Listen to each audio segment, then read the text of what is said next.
إن الحمد لله نحمده ونستعينه ونستغفره ونؤمن به ونتوكل عليه ونعوذ بالله من شرور أنفسنا وسيئات أعمالنا من يهده الله فلا مضل له ومن يضلل فلا هادي له وأشهد أن لا إله إلا الله وأشهد أن محمدا عبده ورسوله يا أيها الذين آمنوا اتقوا الله حق تقاته ولا تموتن إلا وأنتم مسلمون يا أيها الناس اتقوا ربكم الذي خلقكم من نفس واحدة وخلق منها زوجها وبث منهما رجالا كثيرا ونساء واتقوا الله الذي تساءلون به والأرحام إن الله كان عليكم رقيبا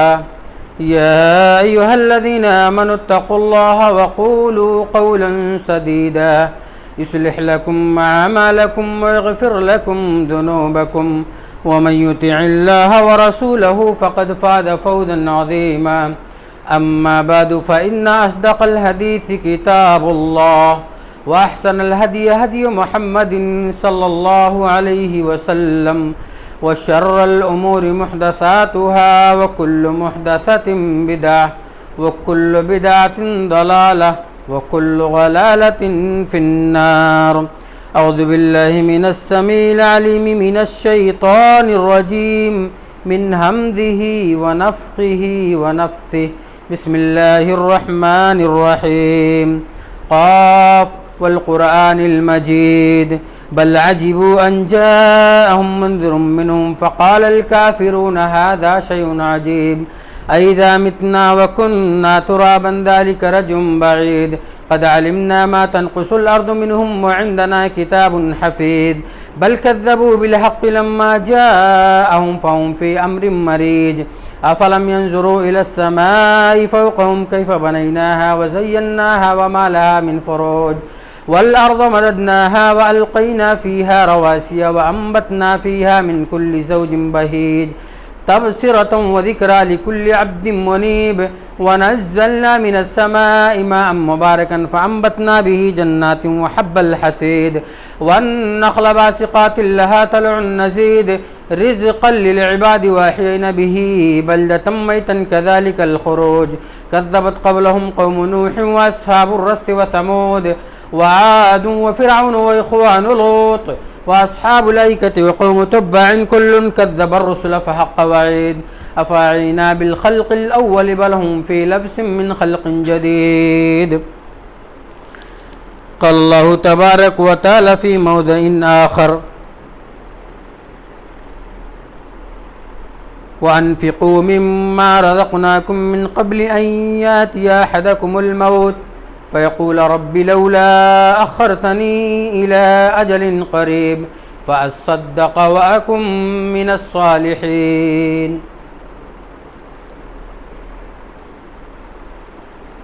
اسلامی بھائیوں، بزرگوں، دوستوں، نوجوان ساتھیوں، عزیز بچوں، حاضرین جمعہ، رب العالمین کا احسان و کرم کہ اس نے ہمیں انسان بنایا، مسلمان بنایا اور امت محمدیہ ہونے کا شرف بخشا. درود و سلام امام الانبیاء، امام المرسلین، سید الاولین والآخرین، امامنا فی الدنیا والآخرہ، جناب محمد رسول اللہ صلی اللہ علیہ وسلم پر اللہم صلی بارک وسلم. اسلامی بھائیوں، آج میں جس موضوع پر یہاں سے خطاب کروں گا وہ ہے صدقہ اور اس کے فوائد. کلمہ پڑھنے کے بعد ایک مسلمان جو بھی نیکی کا کام کرتا ہے اللہ کی نگاہ میں بڑی قدر و منزلت ہوتی ہے۔ اخلاص کے ساتھ کی گئی نیکی معمولی نہیں ہوتی، بلکہ رب العالمین کے یہاں ایک خاص مقام و مرتبہ رکھتی ہے۔ کوئی بھی نیکی ہو، ہر نیکی کا اپنی اپنی جگہ پر حیثیت، افادیت اور معنویت حاصل ہے، لیکن اخلاص کے ساتھ کیا ہوا صدقہ رب العالمین کی نگاہ میں الگ مقام و مرتبہ رکھتا ہے۔ صدقہ سے میری مراد اللہ کو خوش کرنے کے لیے اللہ کے راستے میں کچھ بھی خیرات کیا جائے، اور چاہے جہاں چاہے، مدرسے میں، مسجد میں، مسکین پر، بیوہ پر، کسی بھی جگہ اس کو خرچ کیا جائے، اور یہ نہیں کہ اس میں لاکھوں کروڑوں کا صدقہ ہو، ہزاروں کا صدقہ ہو، بلکہ جتنا ممکن ہو اتنا اگر بندہ اللہ کو خوش کرنے کے لیے اس کے راہ میں نکالتا ہے تو اتنا بڑا مقام و مرتبہ ہے کہ مت پوچھیے۔ یہ آفتوں کو ٹالنے اور خوشیوں کو حاصل کرنے کا سب سے بہترین طریقہ ہے، اللہ کے راستے میں صدقہ کرنا، آفتوں کو ٹالنے اور خوشیوں کو حاصل کرنے کا۔ آپ دیکھیں بخاری و مسلم کی وہ روایت، پیارے حبیب صلی اللہ علیہ وسلم فرماتے ہیں کہ جب بندہ اللہ کے راستے میں صدقہ کرتا ہے، انفاق فی سبیل اللہ کرتا ہے، تو اللہ رب العالمین اس کے صدقے کو اپنے دائیں ہاتھ میں لیتے ہیں، اور اس کے بعد یربیہا کما تربی احدکم فلوہ حتی تکون مثل الجبل۔ اللہ رب العالمین جب اس کو اپنے ہاتھ میں لیتے ہیں، اس کی پرورش کرتے ہیں جیسے کہ تم میں سے کوئی اپنے گھوڑے کی بچے کی پرورش کرتا ہے، یہاں تک کہ وہ پہاڑ کے مانند ہو جاتے ہیں۔ اس روایت کو دیکھیں، مثال کے طور پر ہم اپنے بچوں کو پالتے ہیں، پالنے کے بعد ہمارا بچہ بڑا ہوگا، ہمارے کام آئے گا، ہمارے دکھ درد میں ہمارا مداوا بنے گا۔ اسی طرح وہ جو ایک کھجور رب کے راستے میں صدقہ کیا گیا ہو، رب العالمین اس کو لینے کے بعد اس کی پرورش کرتے ہیں، اور پرورش کرنے کے بعد اس کو بڑھاتے چلے جاتے ہیں، یہاں تک کہ جب وہ بڑھ جاتا ہے تو ایک پہاڑ کے مانند اس کے سامنے ایک نیکیاں کھڑی ہو جاتی ہیں، اور جب بندہ اللہ کے سامنے حاضر ہوگا تب اس کے سمجھ میں آئے گا کہ ہم جو تھوڑا سا صدقہ کیے تھے معمولی سمجھ کر کے، وہ کتنا بڑا مقام و مرتبہ رکھتا ہے اور کتنی حیثیت کا مالک ہو گیا وہ۔ اللہ کے بندو، شیطان ہمارے پیچھے لگا ہوا ہے، اور ہمیشہ اس کی یہ کوشش ہوتی ہے کہ اللہ کے بندوں کو بہکائے، اس کو اس کے راستے سے پھیر دے، یہاں تک کہ جب بندہ رب کے راستے میں خرچہ کرنے کے لیے سوچتا ہے تو شیطان اس کے دل میں طرح طرح کے خرافات اور طرح طرح کے وسواس کو ڈالتا ہے، طرح طرح سے وسوسہ ڈالتا ہے اس کے دل میں، اور مال کی محبت کو پیدا کرتا ہے کہ تم اس اللہ کے راستے میں جو دینے جا رہے ہو نا، تمہیں تمہارے بچوں کے لیے ضرورت ہے اس کی، مستقبل میں یہ مال تمہارے کام آئے گا، تم اگر خرچ کر دو گے تو فلاں جگہ تم پھر کیا کرو گے۔ یہ طرح طرح کے شکوک و شبہات شیطان انسان کے دل میں، خصوصاً مسلمان کے دل میں ڈالتا ہے، اور وہ رک جاتا ہے۔ اور یہاں تک کہ اگر شیطان کی بات کو ٹال کر کے ایک مسلمان بندہ رب کے راستے میں خیرات کرتا ہے تو پتہ ہے ما یخرج رجل من صدقته حتی یفک لحی 70 شیطانا۔ مسلم احمد کی روایت ہے کہ بندہ کوئی بھی جب اللہ کے راستے میں وہ صدقہ کرتا ہے تو 70 شیاطین کے جبڑے کو چیر دیتا ہے۔ مسلم احمد کی صحیح روایت ہے، اس روایت کو غور کریں تھوڑا سا۔ 70 شیطان کے جبڑے کو چیر دیتا ہے۔ شیطان کی خواہش ہوتی ہے کہ ہم اس کو روک دیں، اور جب وہ بندہ شیطان کے خواہش کو پرے ڈال کر اللہ کی خوشنودی کو اپنی نگاہ میں رکھتے ہوئے اور رب کے راستے میں اپنے صدقات کو نکالتا ہے اور شیطان جب وہاں پہ مغلوب ہو جاتا ہے تو یہ بندہ شیطان پر غالب آ جاتا ہے. گویا کہ صدقہ کرنے کے لیے ایک شیطان ایک مسلمان بندے سے لڑتا ہے کہ نہ کر, لیکن ایک مسلمان اس سے لڑتا ہے. جب لڑ کر کے اس پر غالب آ جاتا ہے اور صدقہ کر دیتا ہے تو حتی یفک 70 شیطانا, تو 70 شیاطین کے جبڑے کو چیر دیتا ہے. جب کسی سے لڑے, ہم لڑائی کریں اور اگر اس کے جبڑے کو ہم چیر دیں تو سمجھ لو لڑائی کی آخری حد, اس کو میں نے مغلوب کر دیا, وہ ہم سے شکست کھا گیا. ایسے ہی یہ صدقہ کرنے والا بندہ شیطان کو مغلوب کر دیتا ہے. مسلمانوں, اب یہاں میں کہنا یہ چاہتا ہوں کہ آج شکایت ہے لوگوں کو کہ ہمارے مال میں برکت نہیں ہو رہی ہے, ہمارے اولاد بگڑے چلے جا رہے ہیں, ہمارے گھر میں رحمت نہیں آتی, ہم ہمیشہ پریشان رہتے ہیں, ہمارے دل و دماغ لگتے نہیں ہیں. مسلمانوں, اللہ کے بندو, ہماری بیماریوں میں اضافہ ہو گیا صدقہ نہ کرنے کی وجہ سے, دکھیوں کے دکھوں میں اضافہ ہو گیا صدقہ نہ کرنے کی وجہ سے, گھر سے بے برکتی, گھر میں بے برکتی آ گئی صدقہ نہ کرنے کی وجہ سے, گھر کے اندر سے محبت ختم ہو گئی صدقہ نہ کرنے کی وجہ سے, ہمارے آل و اولاد خرافات میں چلے گئے صدقہ نہ کرنے کی وجہ سے, ہم خود اپنے دل و دماغ کو قابو میں نہ لا سکے صدقہ نہ کرنے کی وجہ سے, ہم نے شیطان کو مغلوب نہیں کر پائے صدقہ نہ کرنے کی وجہ سے. ہماری ساری برائیوں کا جڑ اگر دیکھا جائے شروع سے تو انفاق فی سبیل اللہ نہ کرنے کی وجہ سے, ہمیں شروع سے لے کر آخر تک ہمیں برائی ہی برائی ہمارے اندر آ جاتی ہے اور ساری نحوست ہمارے دل و دماغ اور ہمارے گھروں میں پنپنے لگتی ہے اور ہمارا گھر بالکل بے برکتی کا ساما بن جاتا ہے. میں آپ کو بتاتا چلوں, تھوڑا سا غور کیجئے گا میرے بھائیوں, اگرچہ لچھے دار تقریر نہیں لیکن اس پر غور کیجئے گا تھوڑا. اس دنیا میں جتنے بھی نبی آئے, سارے نبیوں کی بعثت کا مقصد کیا تھا؟ تزکیہ نفس, نفس کی پاکی, تاکہ نفس انسانی یہ گناہوں کی آلودگیوں سے پاک ہو کر کے اللہ رب العالمین کی خوشنودی اور اللہ رب العالمین کی رحمت کے لیے سرشار ہو جائے اور نیکیاں کمانے کے لیے آگے بڑھ جائے. یہ سارے انبیاء کی بعثت کا مقصد یہی رہا ہے. اور جب بندہ اللہ کے راستے میں صدقہ کرتا ہے نا تو اس کا نفس پاک ہوتا چلا جاتا ہے.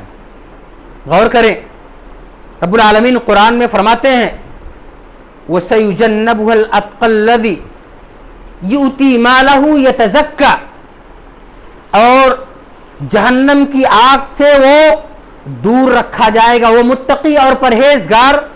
یوتی مالہ یتزکا, جو اپنے مال کو اللہ کے راستے میں صرف نفس کی پاکی کے لیے دیتا ہے.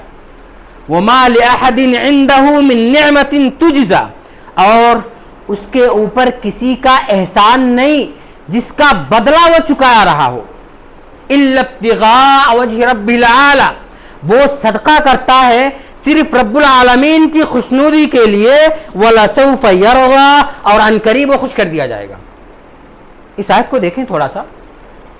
اس آیت میں رب العالمین نے صاف فرما دیے ہیں نبیوں کے بعثت کا مقصد تزکیہ نفس.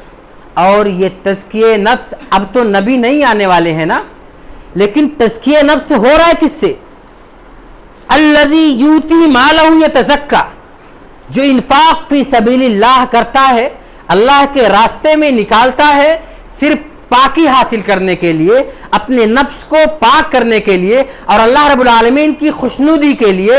تب جب یہ اللہ کی خوشنودی کے لیے کرتا ہے, نفس پاک ہو جاتا ہے, تب بتاؤ نفس میں بے برکتی آئے گی. اور وہ نفس جہاں رہے گا اور جہاں اللہ کی خوشنودی کے لیے اعمال کیے جائیں گے, کیا اس گھر میں نحوست آئے گی؟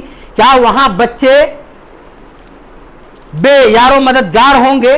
کیا وہ بچے صراط مستقیم سے الگ جائیں گے؟ نہیں, بے برکتی نہیں آئے گی اس گھر میں, نفس کا تزکیہ ہو جائے گا. اور یہی اللہ رب العالمین نے پیارے نبی صلی اللہ علیہ وسلم سے فرمایا خذ من اموالهم صدقہ تطہرہم وتزکیہم بہا وصلی علیہم ان صلاتک سکن لہم.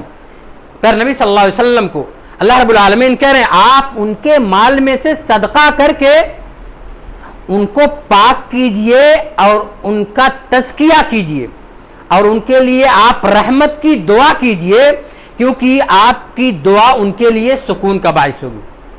اللہ نے کیا فرمایا؟ اے نبی آپ ان کے مالوں میں سے لیجئے، ان کا تزکیہ کیجئے، اور جب نفس ان کا پاک ہو جائے گا تو ساری آلودگیوں سے نکل کر وہ رب کے لیے راضی ہو جائیں گے، اور جب رب کے لیے وہ صدقہ کریں گے تو صدقات کے سارے فوائد ان کو حاصل ہوتے چلے جائیں گے. پہلا اس کا فائدہ کیا ہوا؟ تزکیہ نفس کی پاکی ہو رہی ہے. دوسرا فائدہ، بندے کے مال میں اضافہ ہوتا ہے اور اس کے مال میں ترقی ہوتی چلی جاتی ہے. آج کا دور ہے، ہر کوئی چاہتا ہے ہمارا مال بڑھتا چلا جائے، ہمارے بزنس میں اضافہ ہو جائے. میرے مسلمان بھائیوں، بزنس میں اضافہ ہونے کا سب سے بہترین فارمولہ اللہ کے راستے میں دینا ہے، اللہ کے راستے میں صدقہ کرنا ہے. قل ان ربی یبسط الرزق لمن یشاء من عباده وما انفقتم من شیء فهو يخلفه وهو خیر الرازقین. اللہ غور کیجئے گا، ان ربی، اے نبی آپ فرما دیجئے میرا رب جس کے لیے چاہتا ہے رزق کو کشادہ کر دیتا ہے اور جس کے لیے چاہتا ہے رزق کو تنگ کر دیتا ہے، اور جو تم اللہ کے راستے میں خرچ کرتے ہو اللہ رب العالمین اس کا بدلہ تمہیں دے گا، اور وہ بہترین رزاق ہے، بہترین روزی دینے والا. یہ آیت ہمیں کیا بتا رہی ہے؟ یہ آیت ہمیں صاف لفظوں میں یہ بتا رہی ہے کہ ہمارے بزنس میں بڑھوتری کا طریقہ انفاق فی سبیل اللہ ہے، ہمارے بزنس کی برکت انفاق فی سبیل اللہ ہے، ہمارے گھروں کی برکت انفاق فی سبیل اللہ ہے، ہمارے روزی میں برکت انفاق فی سبیل اللہ ہے، ہمارے بچوں کی سیدھے راستے کی رہنمائی انفاق فی سبیل اللہ ہے. اور اللہ رزق میں برکت کیسے دیتا ہے وہ بھی رب العالمین نے خود اپنے قرآن میں فرما دیا. مثل الذین ينفقون فی سبیلہ کمثل حبۃ انبتت سبع سنابل فی کل سنبلۃ مئۃ حبۃ واللہ یضاعف لمن یشاء واللہ واسع علیم. وہ بندے جو اللہ کے راستے میں دیتے ہیں نا، ان کی مثال اس دانے کی طرح ہے. جب ایک دانہ آدمی ڈالتا ہے نا تو اس دانے سے 7 بالیاں نکلتی ہیں اور ہر بالی میں 100 دانے ہوتے ہیں، اور اللہ جس کو چاہتا اس سے بھی زیادہ دیتا ہے، اور اللہ رب العالمین بہت زیادہ جاننے والا ہے. غور کر اس آیت پر، رزق میں بڑھوتری ہوتی ہے اور ایک دانے کو اللہ رب العالمین 700 دانے بنا رہا ہے، اور انفاق فی سبیل اللہ کا 700 نہیں صرف کہہ رہا ہے، اللہ اس سے بھی زیادہ اس کو دے دے گا. کتنا دے دے گا وہ اپنے مال کا حساب بھی نہیں لگا پائے گا. پتہ کیا چلا؟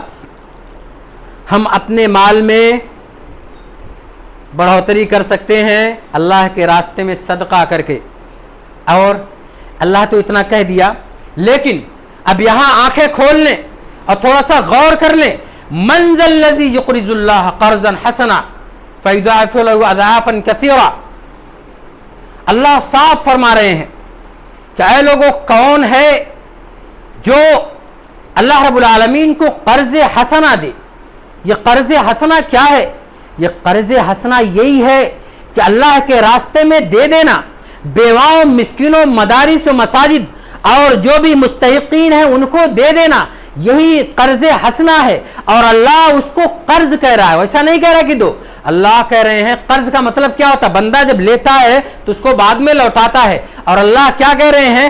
آپ مجھے قرض حسنہ دے دو گے نا، میں اس سے کئی گنا تمہیں لوٹا دوں گا، اور لوٹاؤں گا تو تم خوش ہو جاؤ گے، تم خوش ہو جاؤ گے.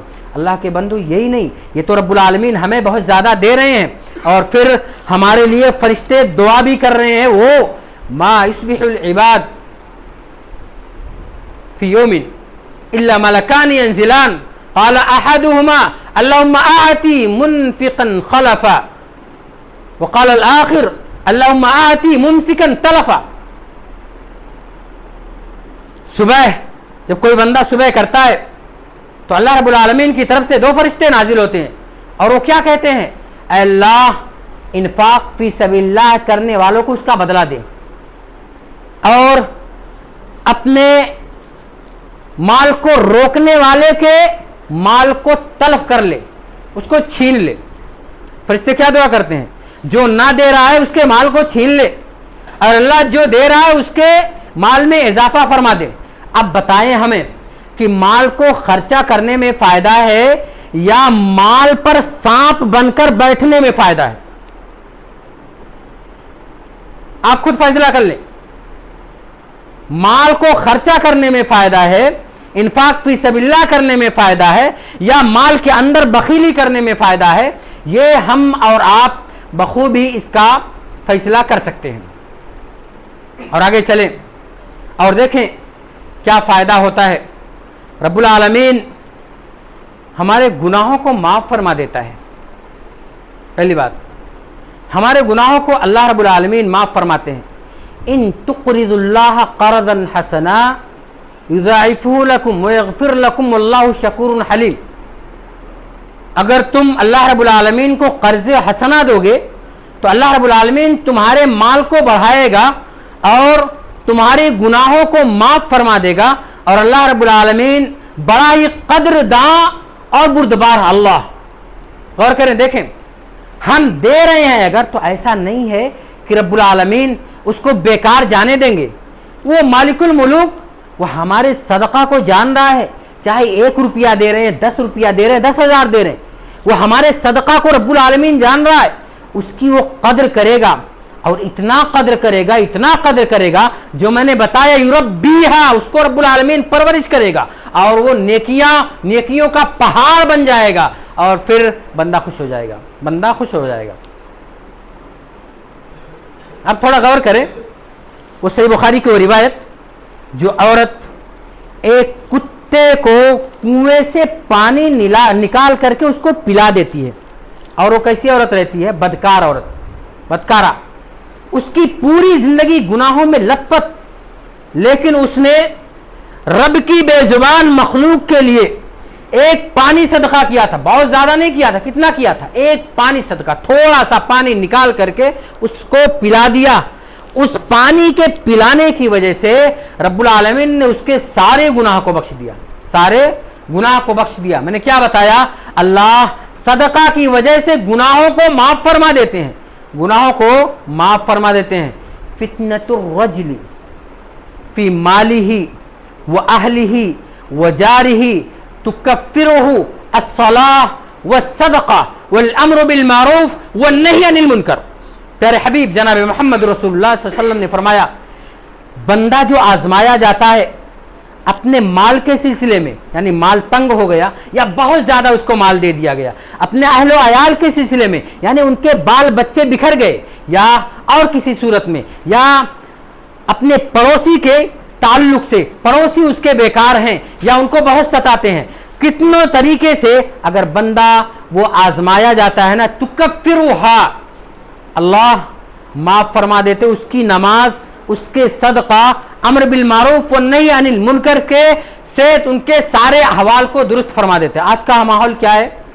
آج کا ماحول سیم ٹو سیم ایسے ہے میرے بھائیوں کہ مال کی تنگی کی وجہ سے لوگ پریشان ہیں، اپنی اولاد کی وجہ سے لوگ پریشان ہیں، اپنے پاس پڑوسی کی وجہ سے لوگ پریشان ہیں۔ میرے بھائیوں یہ نماز اور یہ صدقہ اور یہ امر بالمعروف والنہی عن المنکر، یہ اتنے اچھے اعمال ہیں، یہ اعمال ہمارے سارے معاملات کو درست فرما دیں گے، سارے معاملات کو درست فرما دے گا۔ اور میں بتاؤں آپ کو، اگر نہیں یقین آتا صحیح بخاری کی وہ روایت اٹھا لیں، رب کے راستے میں خرچہ کرنے سے غیب سے مدد آتی ہے، غیب سے مدد آتی ہے۔ وہ آپ غور کریں، وہ بندہ جو چٹیل میدان میں جاتا ہے، ایک بدلی سے وہ آواز سنتا ہے کہ فلاں کے باغیچے کو جا کر کے سیراب کرو، وہ دیکھتا ہے اچانک بارش ہونے لگتی ہے، اور بارش ہوتی ہے تو ایک جگہ پہ اکٹھا ہوتی ہے، اس کے بعد ایک نالے سے وہ پانی ریگنا شروع کر دیتا ہے۔ جب وہ جاتا ہے تو بندہ دھیرے دھیرے اس پانی کے پیچھے چلا جاتا ہے، آگے جا کر کے دیکھتا ہے تو ایک بندہ فاوڑا لے کر کے اس پانی کو اپنے باغیچے میں ڈال رہا ہے۔ وہاں پہنچنے کے بعد، صحیح بخاری کی روایت ہے، وہاں پہنچنے کے بعد اس سے پوچھتا ہے کہ تیرا نام کیا ہے؟ وہ بندہ پوچھتا ہے میرا نام تو کیا کرے گا؟ کہا تو بتا. کہا میرا نام فلاں اور فلاں ہے. کہا بالکل یہی نام میں نے بدلی سے سنا کہ جا اور فلاں کے باغیچے کو سیراب پر، اور میں اسی وجہ سے اس پانی کے پیچھے پیچھے آیا تاکہ دیکھوں یہ پانی جاتا کہاں ہے، اور یہی نام جو تم نے بتایا وہی نام میں نے سنا ہے. بتا تو کرتا کیا ہے اپنے باغیچے میں؟ بندہ بولتا ہے کہ میں اپنے اس باغیچے کے پیداوار کو 3 حصے میں تقسیم کرتا ہوں. ایک حصہ میں اللہ کے راہ میں صدقہ کر دیتا ہوں، دوسرا حصہ اپنے بال بچوں پر خیرات کر دیتا ہوں، اور تیسرا حصہ میں باغ میں لگا لیتا ہوں. یہ 3 حصوں میں جب میں تقسیم کرتا ہوں اپنے مال کو، یہ اسی کی برکت کا نتیجہ ہے کہ اللہ غیب سے میری مدد کر رہا ہے. آج کیا اللہ غیب سے میری مدد نہیں کر سکتا؟ آج سارے مسلمان پریشان ہیں، مسلمانوں کی حالت گمبھیر ہے. کہاں سے کہاں چلے گئے؟ کس حالت میں سے تاریخ کہاں تھی اور کہاں تاریخ دہرائی جا رہی ہے؟ مسلمانوں کی کوئی وقات نہیں ہے. بہت سارے معاملات میں کمیوں کی وجہ سے اس میں ایک کمی انفاق فی سبیل اللہ نہ کرنا، اس میں ایک کمی اللہ کے راستے میں صدقہ نہ کرنا بھی ہے. مسلمانوں، ہر کوئی چاہتا ہے رب العالمین ہم سے غصہ نہ ہو، رب العالمین ہمیں جنت میں جگہ دیں. اللہ کے بندو، قیامت کے دن مسئلہ کیسا ہوگا؟ اللہ کہے گا، اللہ اتنا غصہ ہوگا، اس سے پہلے نہ کبھی غصہ ہوا تھا نہ ہوگا. صدقۃ السر تطفئ غضب الرب، پوشیدہ صدقہ کرنا رب العالمین کے غصے کو ٹھنڈا کر دیتا ہے. صدقہ کرنا اللہ رب العالمین کی محبت کی دلیل ہے، اور صدقہ کرنا قبر کی گرمی کو دور کر دے گا. ان ذل المؤمن یوم القیامہ صدقتہ، قیامت کے دن کیسا مرحلہ ہوگا، لوگ کیسے نفسی نفسی میں پریشان ہوں گے، کیسا کیا عالم ہوگا وہاں. لیکن اس وقت ایک مومن بندہ اپنے صدقے کے سائے میں ہوگا، اپنے صدقے کے سائے میں ہوگا. یہی نہیں اللہ کے بندو، قیامت کے دن من کان من اہل الصدقہ دعی من ابواب الصدقہ، جو صدقہ کرنے والوں میں سے ہوگا وہ صدقہ کے دروازے سے وہ پکارا جائے گا. یہ ساری چیزیں میں نے اس کے فوائد بیان کی. فوائد کو مد نظر رکھتے ہوئے ہمارا اپنا سب کا یہ رول ہونا چاہیے کہ ہم رب العالمین کے راستے میں ہر روز کچھ نہ کچھ خرچہ کریں، تاکہ ہمارے حالات درست ہوں، ہمارے بال بچے راستے پہ رہیں، اور ہمارے گھر میں خیر و برکت آئے، اور بیماریاں اور دکھ و درد دور ہوں، اور ہم ہر طریقے سے خوشحال ہو جائیں. رب العالمین سے دعا ہے کہ اللہ العالمین ہمیں انفاق فی سبیل اللہ کرنے کی توفیق عطا فرما دے. اے رب العالمین جو ہم میں سے بیمار ہیں ان کی بیماریوں کو دور فرما دے. اے رب العالمین جو ہم میں سے محتاج ہیں ان کی محتاجگی کو دور فرما دے. اے اللہ جو ہم میں سے مر چکے ہیں، قبر میں لیٹے ہوئے ہیں، رب العالمین ان کو کروٹ کروٹ جنت نصیب فرما دے. اے اللہ جو ہم میں سے پریشان حال ہیں، ہر قسم کی برائیوں میں لت پت ہیں، ان کو تم صحیح راستہ دکھا دے. رب العالمین ہمیں زندہ رکھ، ایمان و اسلام پر زندہ رکھ. ہمارا خاتمہ ہو تو لا الہ الا اللہ محمد رسول اللہ صلی اللہ علیہ وسلم پر ہو. اقول قولی ھذا واستغفر اللہ لی ولکم ولسائر المسلمین من کل ذنب فاستغفروہ انہ هو الغفور الرحیم. آمین. تقبل یا رب العالمین.